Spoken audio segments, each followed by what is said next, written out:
5월 12일 새벽기도회 말씀 묵상 기도하며 시작하겠습니다. 하나님 아버지, 오늘도 저희들에게 새 날을 열어주니 감사합니다. 주님의 귀하신 은혜 오늘도 우리에게 부어주실 줄 믿고 오늘 주의 말씀 붙잡고 이 하루 살아갈 수 있도록 우리와 동행하여 주시고 우리를 지켜주옵소서. 예수님 이름으로 기도합니다. 아멘. 오늘은 마가복음 8장 22절에서 30절까지 말씀 함께 읽고 묵상하겠습니다. 마가복음 8장 22절에서 30절 말씀입니다. 그리고 그들은 벳세다로 갔다. 사람들이 눈먼 사람 하나를 예수께 데려와서 손을 대주시기를 간청하였다. 예수께서 그 눈먼 사람의 손을 붙드시고 마을 바깥으로 데리고 나가셔서 그 두 눈에 침을 뱉고 그에게 손을 얹으시고서 물으셨다. 무엇이 보이느냐? 그 사람이 쳐다보고 말하였다. 사람들이 보입니다. 나무 같은 것들이 걸어다니는 것 같습니다. 그때 예수께서는 다시 그 사람의 두 눈에 손을 얹으셨다. 그 사람이 뚫어지듯이 바라보더니 시력을 회복하여 모든 것을 똑똑히 보게 되었다. 예수께서 그를 집으로 돌려보내시며 말씀하셨다. 마을로 들어가지 말아라. 예수께서 제자들과 함께 빌립보의 가이사랴에 있는 여러 마을로 길을 나서셨는데 도중에 제자들에게 물으셨다. 사람들이 나를 누구라고 하느냐? 제자들이 예수께 말하였다. 세례자 요한이라고 합니다. 엘리야라고 하는 사람들도 있고 또 예언자 가운데 한 분이라고 하는 사람들도 있습니다. 예수께서 그들에게 물으셨다. 그러면 너희는 나를 누구라고 하느냐? 베드로가 예수께 대답하였다. 선생님은 그리스도이십니다. 예수께서 그들에게 엄중히 경고하시기를 자기에 관하여 아무에게도 말하지 말라고 하셨다. 아멘. 눈먼 사람을 치유하시는 예수님의 모습이 나타나 있습니다. 근데 이 눈먼 사람을 치료하는 장면은 기존의 치유 장면과 좀 다릅니다. 예수님께서 한번 만져주시고 또 예수님의 옷깃에 손을 대어도 금방 한 번에 낫는 사람들이 있는데 이 사람은 예수님께서 만나시고 그에게 손을 얹으시고서 뭔가 치유 사역을 하시는 것 같았는데 그 사람이 완벽하게 보지 못했던 것이죠.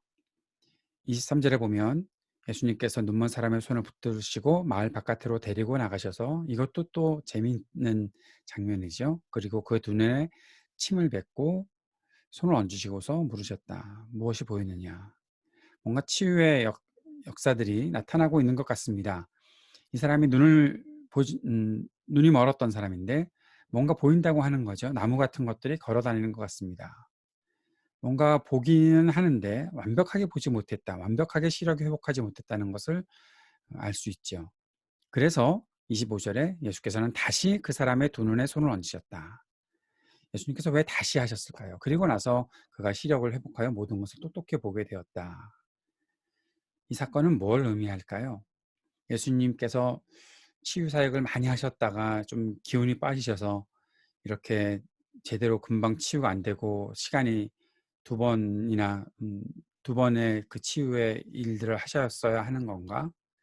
말도 안 되는 생각이지만 그런 상상도 해보게 됩니다. 뭔가 의미하는 것이 있겠지요.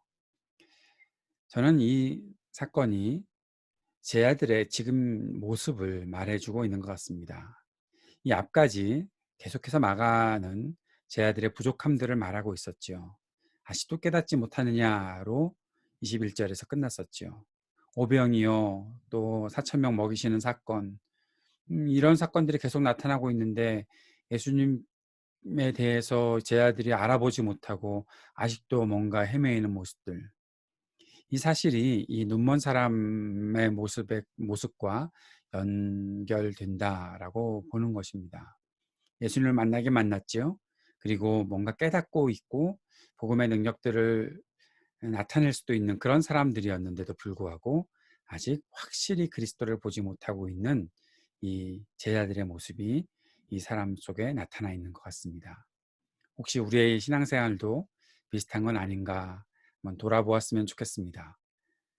뭔가 예수님 만났고 믿음을 갖고 있는 것 같은데 확실치 않고 그 확실치 않은 것 가지고 그냥 그렇게 살아가고 있는 이 정도 살면 되는 거 아니야? 그전에 뭐 보지도 못했는데 그런 것이 아닐까. 그러나 예수님께서는 그의 시력을 똑똑하게 회복시켜 주신 것이요. 완벽하게 회복시켜 주신 것이죠. 그것이 예수님께서 우리에게 원하시는 모습이다라는 사실을 꼭 기억했으면 좋겠습니다. 우리는 정말 온전히 하나님 나라를 볼 수 있는 사람들입니다. 그리스도에 대한 확실한 믿음을 가질 수 있는 사람들입니다. 대충 되겠지 그렇게 생각하지 않고 지냈으면 좋겠습니다.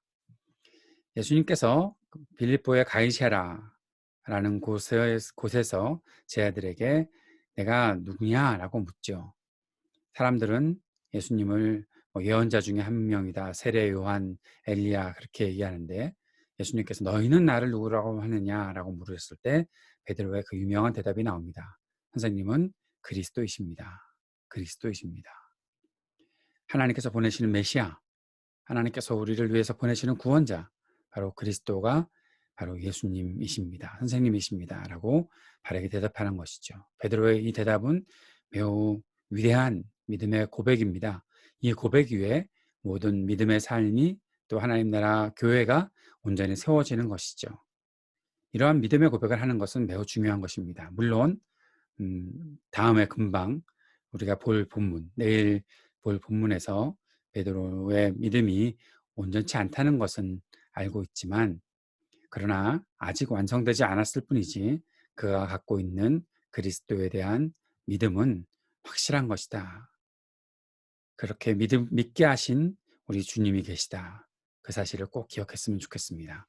사랑하는 여러분, 오늘 두 사건을 통해서 베드로의 신앙 고백, 눈먼 사람이 고쳐지는 사건을 통해서 우리가 아직 완전하지 못하다고 실망하거나 낙심할 필요 없습니다. 주님께서 우리를 완전하게 하실 것입니다. 우리가 그 은혜를 입을 것입니다. 우리의 믿음의 고백이 좀 부족한 것 같아도 그리스도 예수를 나의 구주로 고백하고 있는 것이 확실하다면 우리는 온전한 믿음 가운데로 나아갈 수 있을 것입니다. 그렇게 우리를 인도해 주실 주님을 향해 우리도 믿음의 고백을 하며 나아갈 수 있었으면 좋겠습니다. 함께 오늘도 기도합시다. 어려운 시대에 우리가 살아가고 있는데 주님께서 우리를 붙잡아 주시고 보호하시기를, 또 어려움을 겪고 있는 모든 이들을 치유해 주시기를 간절히 기도했으면 좋겠습니다. 우리 교우들의 가정과 자녀들, 청년들을 위해서 기도해 주시고 IT 동열 선교사님을 위해서 기도해 주시고 또 우리가 드리는 모든 예배 가운데 주님의 은혜가 넘치기를 위해 간절히 기도할 수 있었으면 좋겠습니다. 함께 기도하겠습니다. 하나님 아버지, 오늘도 우리들에게 새 날을 주시고 또 주님을 향한 믿음의 고백을 가질 수 있게 하심을 감사드립니다.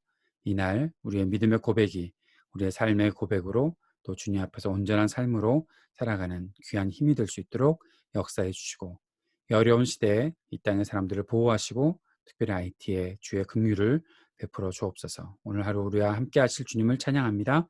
예수님 이름으로 기도드립니다. 아멘.